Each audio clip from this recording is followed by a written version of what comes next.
Good morning students, आप सभी का लक्ष्य इंस्टीट्यूट में स्वागत है। आज हम बीजांड पढ़ेंगे, ठीक है। बीजांड भी एक इम्पॉर्टेंट टॉपिक है और जब आप बीजांड पढ़ लोगे, ये कौन से चैप्टर में पढ़ रहे हैं हम बीजांड को बताओ। हाँ, नाम तुम ही लोगों से बुलवाएंगे जिससे तुम लोगों को याद हो जाए बार बार, ठीक है। अब तो याद हो गया होगा। हाँ, लैंगिक जनन, इसके ये आप मेन टॉपिक्स पढ़ रहे हो, ठीक है, जो एग्जाम में ज़्यादातर पूछे जाते हैं। बीजांड के बारे में आपको पढ़ना है, बीजांड के भाग पढ़ना है। जब आप बीजांड को पढ़ लोगे तभी आप निषेचन की क्रिया को समझ पाओगे, ठीक है। और जब निषेचन आप समझ लोगे तो दोहरा निषेचन समझ पाओगे, क्योंकि आवृतबीजी पौधों में डबल फर्टिलाइजेशन होता है, दोहरा निषेचन, ठीक है।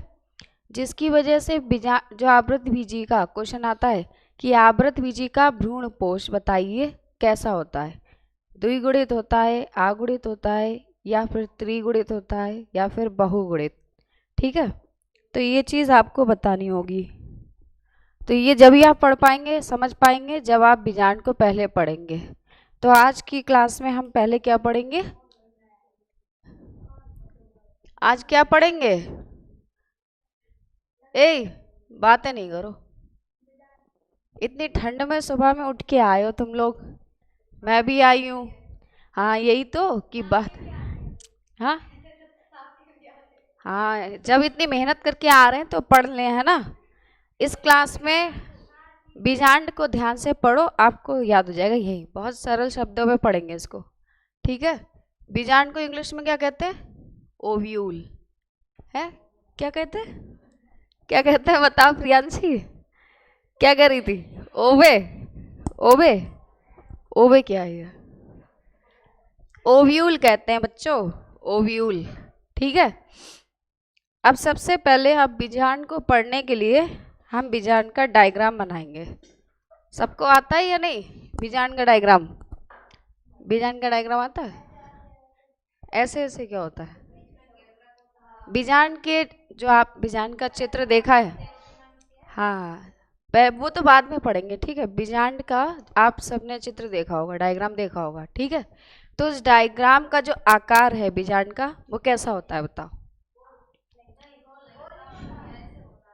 कैसा? हाँ, अंडाकार, ठीक है। देखो, नाम क्या है इसका, इसके नाम से इसकी शेप पहचान लो आप। क्या लिखा है मैंने? ओव्यूल, ओवे नहीं है, ओवे मत बनाओ, ओव्यूल बनाओ यहाँ पर, ठीक है। ओवे नहीं बनना है, ओव्यूल बनना है। तो ये बीजांड का जो ओव्यूल नाम है ना इसका, ओव्यूल यानी कि ओ कैसी होती है? अंडाकार, ठीक है।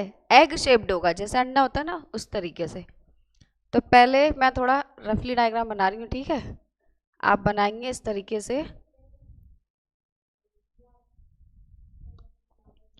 और फिर हम यहाँ पे ये बनाएंगे। ये जो संरचना है जो मैं बना रही हूँ, ये संरचना है भ्रूण कोश की, ठीक है।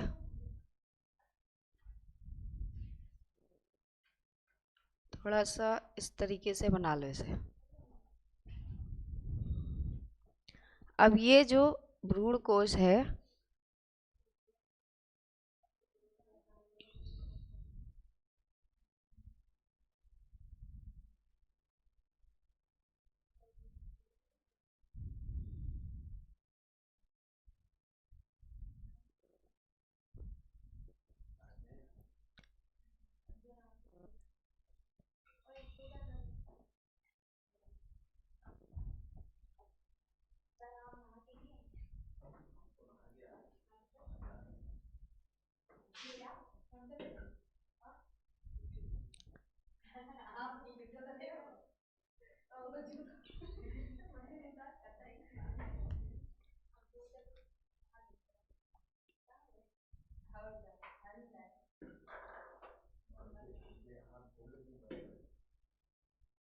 ये कैसा डायग्राम है बताओ?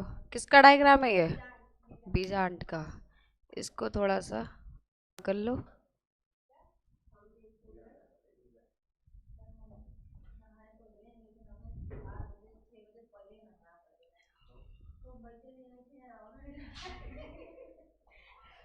इधर देखो, बीजांड के डायग्राम में आप इसके सारे भागों को लिखेंगे, जो जरूर इंपॉर्टेंट भाग है, ठीक है, उनको ही पढ़ना है आपको। पहले बीजांड के अंदर वाला भाग, ये क्या है? भ्रूणकोश। ये जो डायग्राम बनाया है, किसका बनाया है? भ्रूणकोश का, ठीक है, अंदर। अब स्टार्ट करेंगे यहाँ से, बीजांड के एक एक करके भाग लिखेंगे।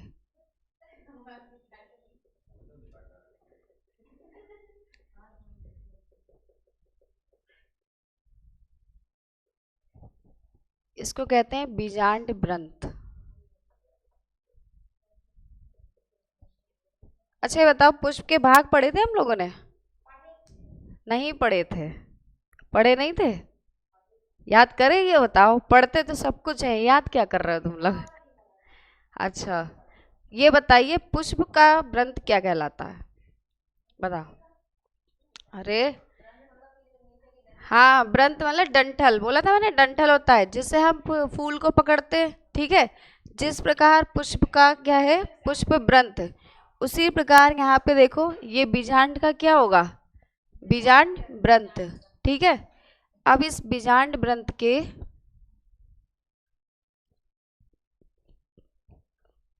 ये जो हिस्सा है जहाँ से बीजांड व्रंत जुड़ा होता है, ठीक है, ये वाला पार्ट, इसको क्या कहते हैं बताओ?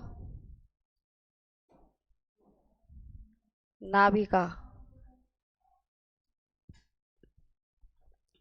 और यहाँ पे देखो, स्पेस दिख रहा है आपको, ठीक है, ये क्या कहलाता है? बीजांड द्वार।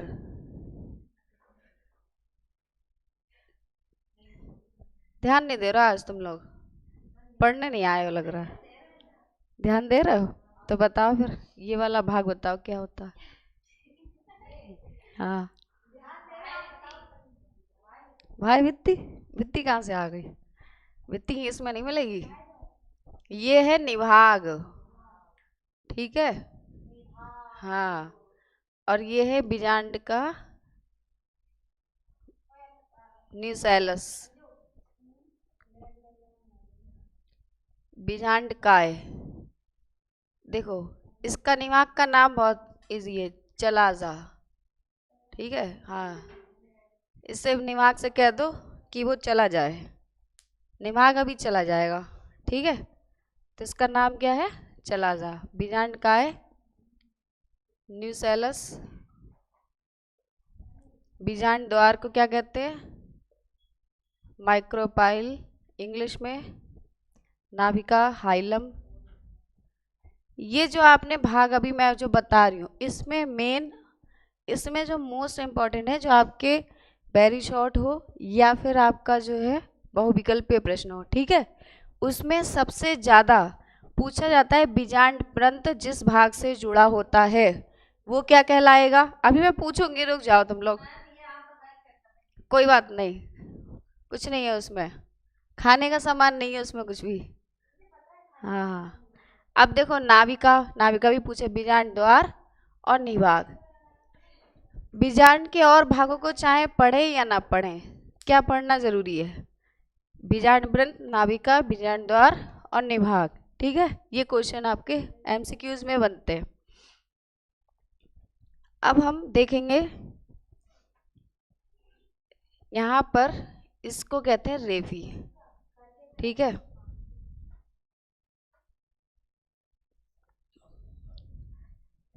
या कहते हैं संधि रेखा।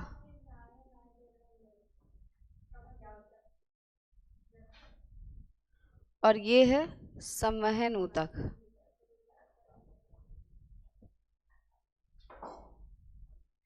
इंग्लिश में कहेंगे वेस्कुलर टिश्यू।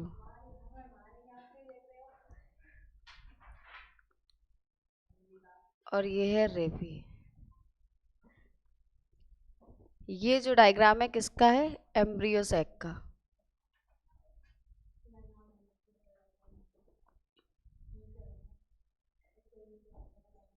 यानी भ्रूण कोश।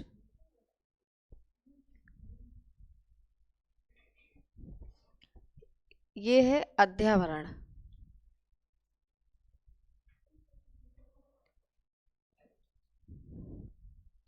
अध्यवरण यहाँ पर देखो दो प्रकार का है, ठीक है, एक बाह्य और एक अंतः। ये जो आप देख रहे हो ये वाला किसके बाहर, ये जो बीजांडकाय बनी हुई है, ठीक है, मुख्य शरीर है ये पूरा बीजांड का। तो मुख्य शरीर के जो अंदर का एक सुरक्षात्मक आवरण तैयार हो जाता है भ्रूण कोश को सुरक्षा प्रदान करने के लिए, जिससे भ्रूण क्या हो, सुरक्षित रहे, ठीक है।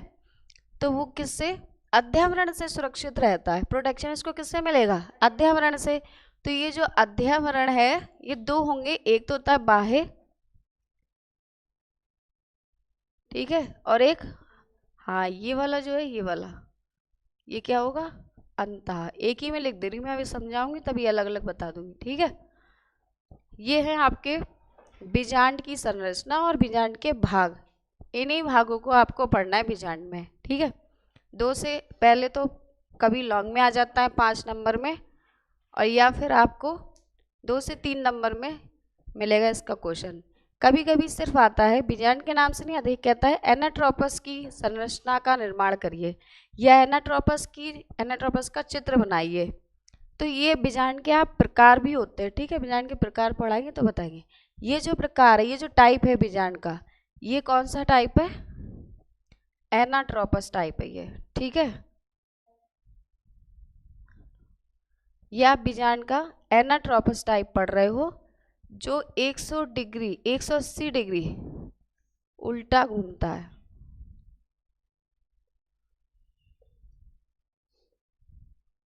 ये बात याद रखना, ठीक है।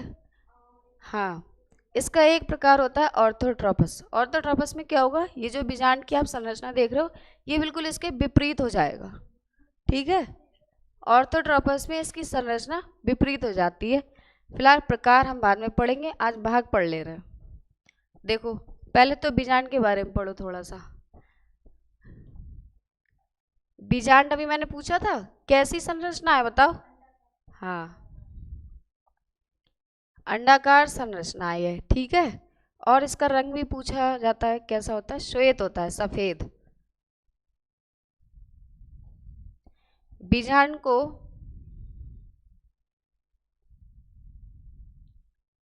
गुरु बीजाणुधानी भी कहते हैं।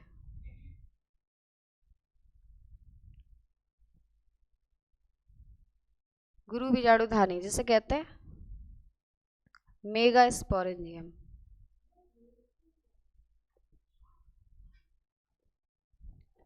ठीक है। बीजांड को क्या कहते हैं, गुरु बीजाणुधानी, याद रहेंगे पॉइंट्स, ठीक है। और बताओ बीजांड में जो आप देख रहे हो बीजांड की व्यवस्था है, ठीक है। बीजांड में क्या होता है, जो भ्रूण कोश व्यवस्थित रहता है, तो बीजांड की व्यवस्था को हम,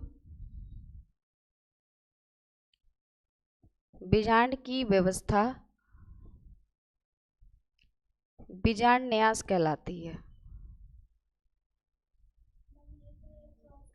हाँ 180 डिग्री, मतलब जो एनाट्रोपस बीजांड का इसमें प्रकार होंगे, अभी पढ़ाऊंगी तभी बताऊंगी पूरा डिटेल में, ठीक है। ये जो एनाट्रोपस संरचना है बीजांड की, ये क्या करता है, मूव करता रहता है। तो ये कितने डिग्री मूव करता है, 180 डिग्री।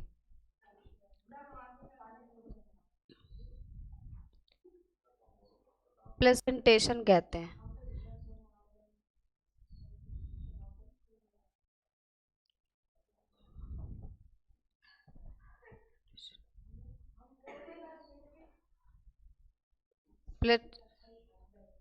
प्लेसेंटेशन कहलाती है, ठीक है।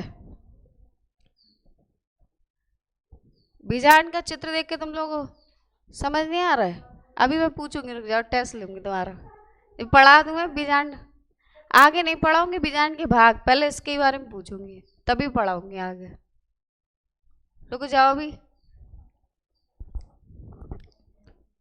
देखो अभी बताया था मैंने कि बीजांड में क्या होते हैं, 2 अध्यवरण होते हैं, ठीक है। बीजांड में क्या होता है कि 2 अध्यवरण होते हैं। अब आप ये बताइए एक बीजांड में कितने अध्यवरण हो सकते हैं, 2 होते हैं, ठीक है। अच्छा ये बताओ, मैंने जब पुष्प की संरचना पढ़ाई थी तो आपको एक क्वेश्चन एक बताया था कि बीजांड कहाँ पर स्थित होता है, बताओ क्या, बस, हाँ अंडाशय के अंदर। तो बीजांड कहाँ से होता है, हाँ बीजांड अंडाशय में स्थित होता है। अब ये बताओ, बीजांड जो अंडाशय में बीजांड स्थित होते हैं, क्या एक ही होता है बीजांड? एक से अधिक भी हो सकते हैं, ठीक है। हाँ, तो अंडाशय में स्थित, क्या कह रही हो? बीजांड कहाँ है? बोर्ड पे है, बोर्ड पे।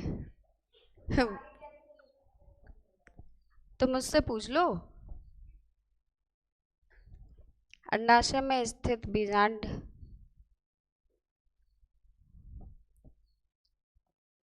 एक या एक से अधिक होते हैं।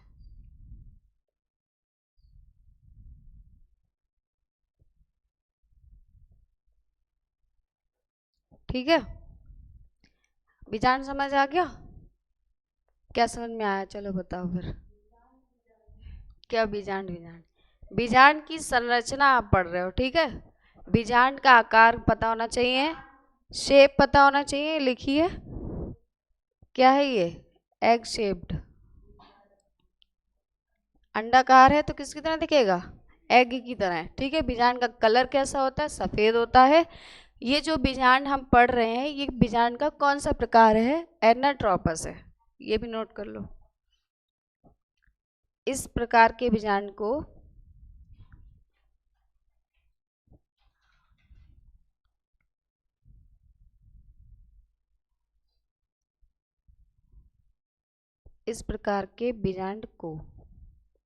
क्या कहते हैं?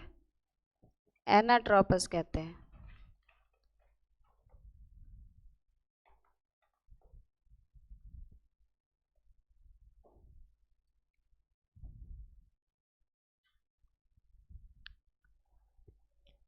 बीजांड का प्रकार कौन सा है? एनाट्रोपस है। बीजांड का एक दूसरा नाम भी होता है जिसको हम क्या कहते हैं? गुरु बीजाणुधानी, ठीक है। गुरु बीजाणुधानी कहलाता है ये। और बीजांड की जो ये व्यवस्था है, ये जिस है, ये क्रम क्या कहलाता है? बीजांड न्यास, जिसको कहते हैं प्लेसेंटेशन, ठीक है। फिर आपने लिखा है कि बीजांड अंडाशय में स्थित होता है। ये पहले भी मैंने बताया था भाई, अंडाशय के अंदर ही तो स्थित है बीजांड। ये जो संरचना यहाँ पर है, ये क्या है? ये अंडाशय है जिसके अंदर क्या है? बीजांड स्थित है। अंडाशय, इस प्रकार के बीजांड को हम क्या कहते हैं? एनाट्रोपस। ये तो बीजांड के बारे में। अब आप पढ़ेंगे बीजांड के भाग, ठीक है। एक एक करके सारे भागों को पढ़ते हैं। नोट कर लिए? इसे नोट कर लो।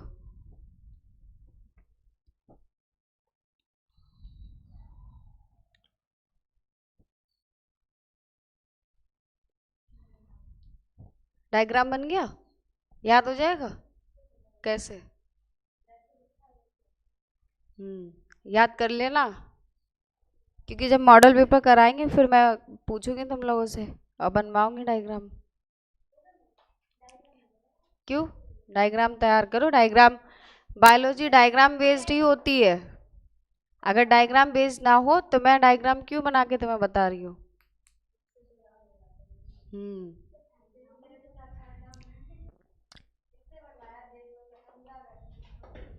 चलो अब आगे बढ़ते हैं, ठीक है। अब पढ़ते हैं, कहाँ से शुरू करेंगे? बीजांड ग्रंथ से, ठीक है। पहला भाग क्या है बीजांड का? बीजांड ग्रंथ। इरेज कर लें इसे।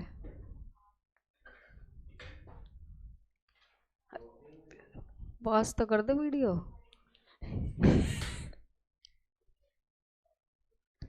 ग्रंथ को, ठीक है। हेडिंग डाल लो पहली।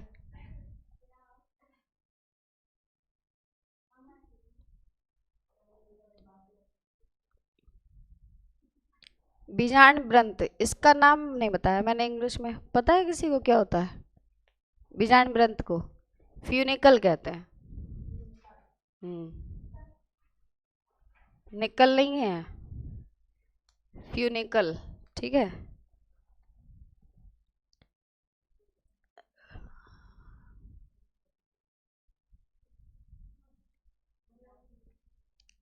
अब देखो इधर, ये जो बीजांड का शरीर है, ये दिखाई दे रहा है पूरी बॉडी, ठीक है। ये जो पूरी होल बॉडी है बीजांड की वो किससे जुड़ी हुई है बताओ। हाँ, बीजांड ब्रंत से, इसीलिए इसको क्या कह रहे हैं, बीजांड का ब्रंत।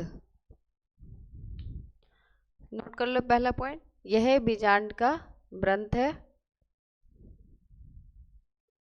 इसीलिए हम क्या कहेंगे, बीजांड का ब्रंत है। और यहाँ ये किससे जुड़ा होता है, यह नहीं नहीं निवाहक से नहीं, नहीं नाभिका क्या है, बीजांड ब्रंत से जुड़ी होती है, नाभिका जुड़ी होती है बीजांड भाग से, बीजांड ब्रंत के, ठीक है। लेकिन ये अपरा से जुड़ा होता है, अपरा प्लेसेंटा कहते हैं इसे, यह अपरा से जुड़ा होता है। अभी आगे बताएंगे। अपरा देखो, वन वर्ड में बता रही हूँ मैं अपरा क्या होता है। इस अपरा को प्लेसेंटा कहते हैं। अपरा एक ऐसी गर्भनाल होती है, जब ह्यूमन रिप्रोडक्शन पढ़ोगे उसमें भी ये आएगा अपरा, ठीक है, जो किससे कनेक्टेड, माता से शिशु के बीच कनेक्टेड होती है। यानी जो माता पोषण करती है वो सारा पोषण इस प्लेसेंटा के माध्यम से शिशु तक पहुंचता है, ठीक है। तो इसी प्रकार पौधों में भी, ठीक है, इस अपरा इस प्लेसेंटा से क्या होगा, पोषण प्राप्त होगा, किसको होगा, भ्रूण कोश को, ठीक है। अगला भाग पढ़ते हैं।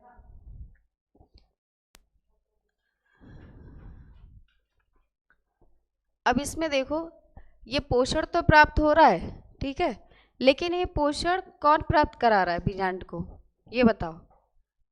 भ्रूण कोश को पोषण कहाँ से मिल रहा है, भ्रूण कोश को पोषण मिल रहा है इस संवहन ऊतक से,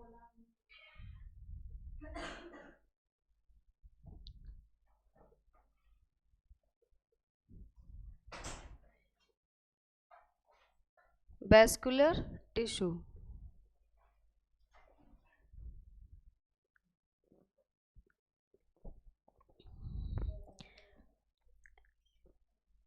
वैस्कुलर टिश्यू क्या कर रहे हैं,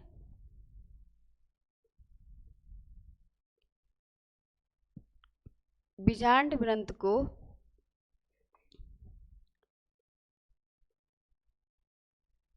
संवहन ऊतक द्वारा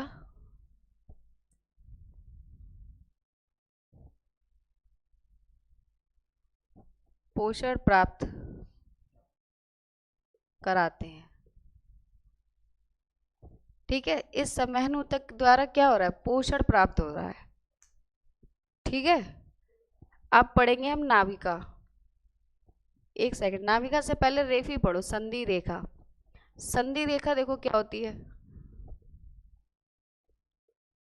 इसको संधि रेखा भी बोलते हैं और रेफी भी बोलते हैं, या रेफी।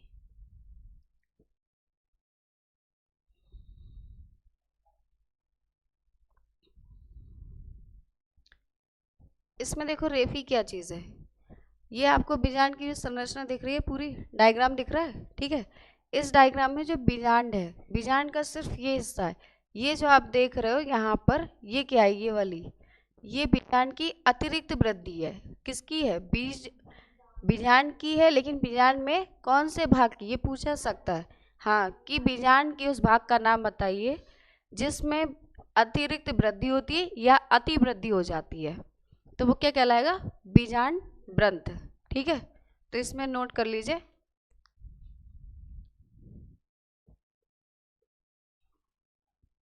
बीजांड ब्रंथ की लिखना, बीजांड ब्रंथ की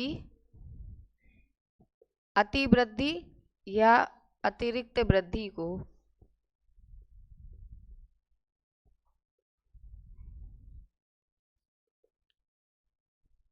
संधि रेखा कहते हैं। या तो बहुत ज्यादा वृद्धि हो जाती है, ठीक है, ये वाला भाग जो है बीजांड ब्रंथ का, ये बहुत ज्यादा बढ़ने लगता है, ठीक है, इसीलिए कहलाएगी बीजांड की, क्या कहलाएगी, अतिरिक्त वृद्धि। अब पढ़ेंगे हम नाभिका।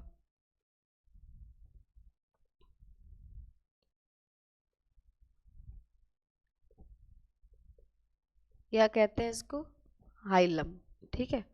ये हिंदी में भी इस तरह से लिख के आ सकता है, हाइलम।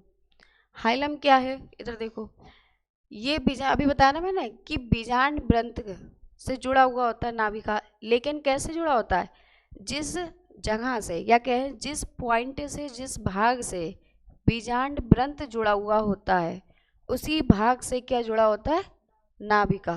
ठीक है, तो हम कह सकते हैं कि बीजांड ग्रंथ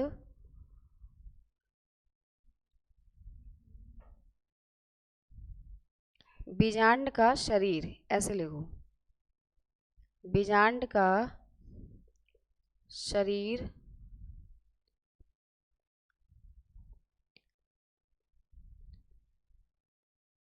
बीजांड ग्रंथ के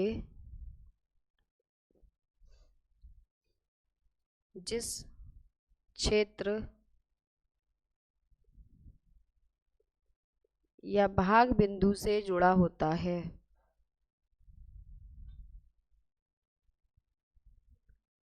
भाग बिंदु से जुड़ा होता है,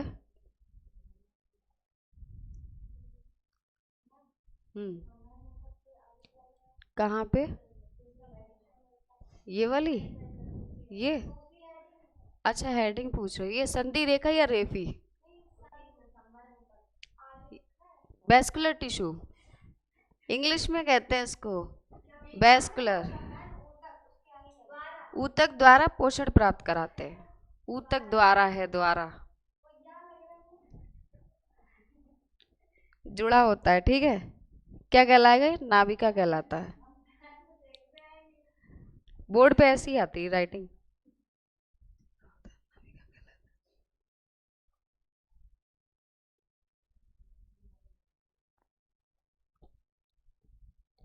कितने भाग पढ़ लिए हमने, 4 पढ़ लिए हैं, बीजांड ग्रंथ, समन्वयक, संधि रेखा और नाभिका। ठीक है, अब बात करते हैं बीजांड द्वार की, यानी माइक्रोपाइल जिसे कहते हैं। तो बीजांड द्वार क्या है कि बीजांड द्वार बीजांड का वह भाग है जो क्या करता है, पराग नलिका को प्रवेश कराता है, पराग नलिका इसी द्वार से एंटर करती है। ठीक है, अभी निषेचन पढ़ोगे तो उसमें यही क्वेश्चन एक आता है कि बीजांड में जो पराग नलिका है उसका प्रवेश कहाँ से होगा, तो कौन से द्वार से होगा, बीजांड द्वार से। ठीक है, ये बीजांड का मुख्य द्वार भी है, इसीलिए इसको क्या कहते हैं हम, बीजांड का मुख्य द्वार।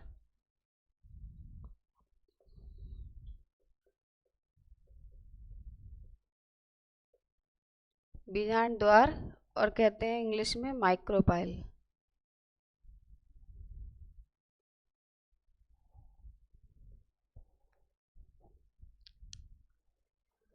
लेकिन इसमें क्या है कि अध्यावरण नहीं होता है, इसमें कोई भी आवरण नहीं पाया जाता है, किसमें, किसमें नहीं पाया जाता कोई भी आवरण, बीजांड द्वार में। हाँ, तो इसमें लिख सकते हैं कि इनमें अध्यावरण नहीं होता है, क्या नहीं होता है इनमें, हाँ। और इसका काम क्या है, क्या काम है बताओ, भी बताया मैंने, बीजांड द्वार का, हाँ वही तो, अरे बीजांड द्वार कहाँ जाएगा, बीजांड द्वार कहीं नहीं जाएगा। देखो एक बार फिर से समझो इसको, पूरे बीजांड की संरचना में एक ये हिस्सा जो आप देख रहे हैं जहाँ पे खुला हुआ है, ठीक है, ये क्या है, ये एक बीजांड का छोटा सा छिद्र है, ठीक है, होल है, जहाँ से पराग नलिका क्या करती है, प्रवेश करती है। क्योंकि अगर पराग नलिका को प्रवेश करने के लिए कोई भी होल अगर नहीं होगा या कोई भी रास्ता नहीं होगा, ठीक है, तो फिर क्या है, इसमें निषेचन नहीं हो पाएगा, और ना ही निषेचन होगा ना ही भ्रूणपोष तैयार होगा। ठीक है, ये उसके लिए, जैसे कि आप ऐसे समझिए, आपका घर है, ठीक है, सब घर में रहते हो या सड़क पे रहते हो, नहीं घर में रहते हो, सब घर में रहते हैं, तो घर में ये बताओ मुझे पहले कहाँ से एंटर करते हो, हाँ द्वार से करते हो। ठीक है, तो एक गेट बनाया है ना घर में एंटर करने के लिए, और सोचो अगर वो गेट ना हो तो कहाँ से आओगे बताओ, दीवार दीवार से कैसे कूद लोगे, दीवार कूद के, अच्छा चलो कोई नहीं, जिसके घर पे गेट है वो सुन लेंगे।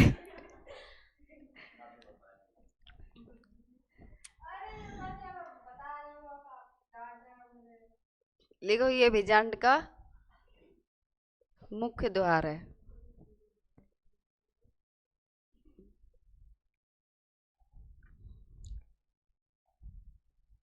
एक लिख सकते हैं कि यह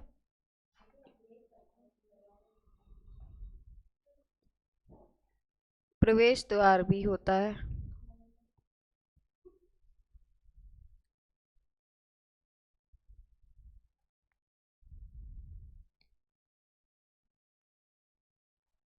इसमें इससे लिखना, इससे पराग नलिका का प्रवेश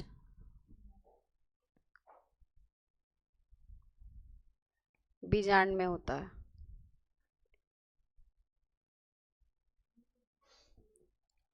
ठीक है, ये लिख भी दिया है मैंने, याद रखना, इसको नोट करके लिख लो कि पराग नलिका का प्रवेश किससे होता है?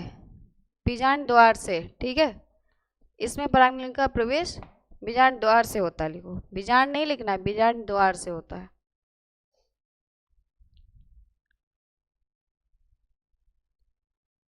बीजांड द्वार से होता है। अब ठीक है, अब नेक्स्ट पढ़ते हैं। 5 भाग आप पढ़ चुके हो, नेक्स्ट क्या है बताओ? अगला भाग निभाग पे कहाँ पहुंच रहे हो? नीचे से चलो भाई, यहाँ से पढ़ रहे हैं। ठीक है, नहीं इसको बाद में पढ़ेंगे। हाँ, इसके बाद बताओ क्या? अध्यावरण।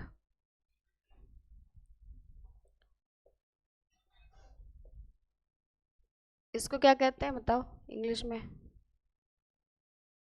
इंटेग्यूमेंट। हाँ, क्या पूछ लेते हैं? क्यों?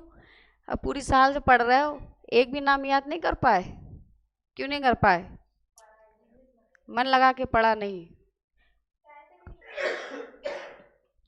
मन से भी नहीं पढ़ा, और हाँ बिना मन से भी नहीं पढ़ा। कोई बात नहीं, चलो। अभी मैंने बताया था कि ये क्या काम करता है। अध्यावरण क्या है बताओ? अध्यावरण अभी बताया था। मुख्य द्वार। हाँ, सुरक्षा कवच है। बीजांड के मुख्य द्वार कितने बनाओगी? एक ही गेट होता है केवल।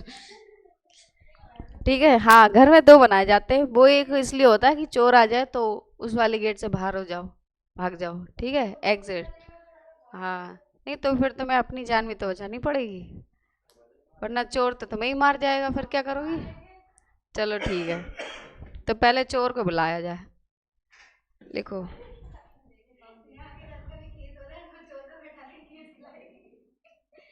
यह बीजांड का सुरक्षा कवच है।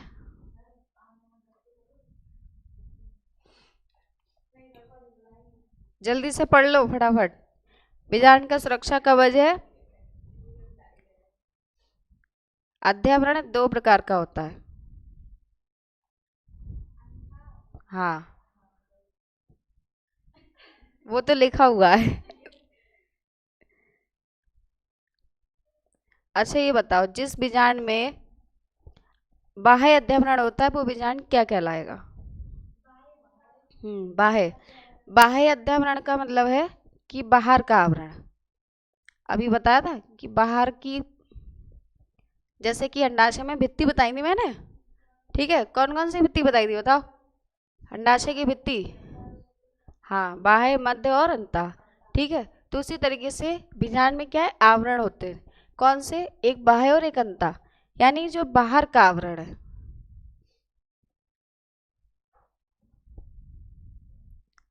बाहर का आवरण एक अध्यावरणी कहलाएगा।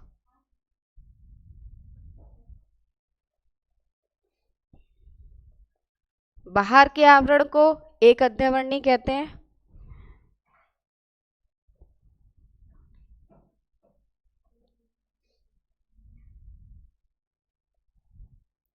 अब अंतः वाले को बताओ भाई। हाँ, नहीं अंतः अध्यावरण तो कहेंगे, लेकिन क्या? हम्म, हाँ ठीक है, अब सही बताया अंजू ने। अंजू पढ़ रही है इसका मतलब, और कोई नहीं पढ़ रहा है। अंजू का मन लग रहा है। नहीं, अंजू का मन लग रहा है क्लास में। हाँ, नेहा का मन नहीं है, नेहा तो केवल बस चोर की बातें कर रही है।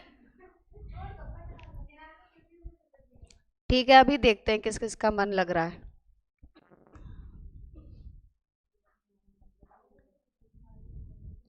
अंदर का आवरण, अंदर का आवरण अंतः आवरण तो कहलाएगा, लेकिन इसके साथ में द्विअध्यावरणी भी कहलाएगा।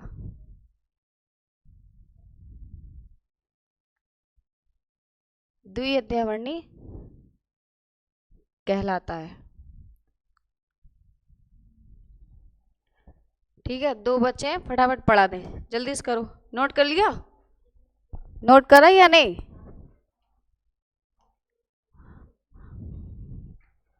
इसको मैं यहाँ पे बता दे रही हूँ बीजांड काय को।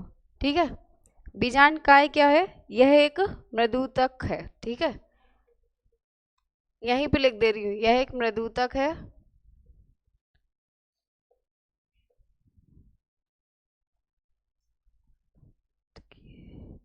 मृदुतकीय ऊतक है।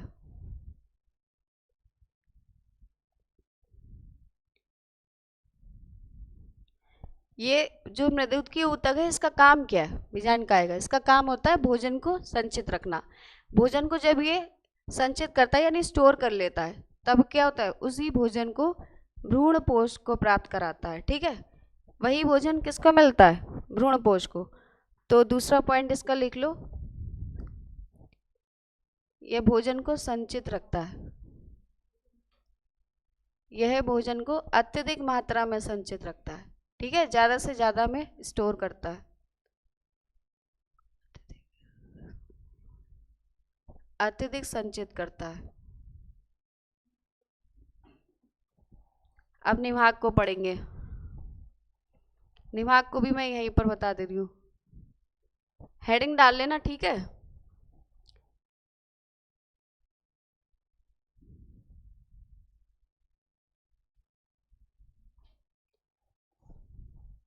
अब निभाग बताओ क्या है? निभाग पढ़ा कुछ नहीं? देखो, बीजांड काय, इससे निभाग से पहले कौन सा भाग है बताओ? बीजांड काय है ना, तो हम क्या कहेंगे कि बीजांड काय के ऊपर स्थित। कहाँ पर स्थित है ये? हाँ, तो बीजांड काय के ऊपर स्थित बीजांड काय ऊतक, और किसके बीच का भाग है? इधर देखो, किसके बीच का भाग है? एक बीजांड काय के ऊपर स्थित निभाग होता है। ठीक है, लेकिन ये किसके बीच में, कौन से भागों के बीच में? हाँ, अध्यावरण, बीजांड काय ऊतक तथा, आज तो प्रियांशी भी पढ़ रही है। क्यों प्रियांशी? अध्यावरण के बीच के भाग को निभाग कहते हैं।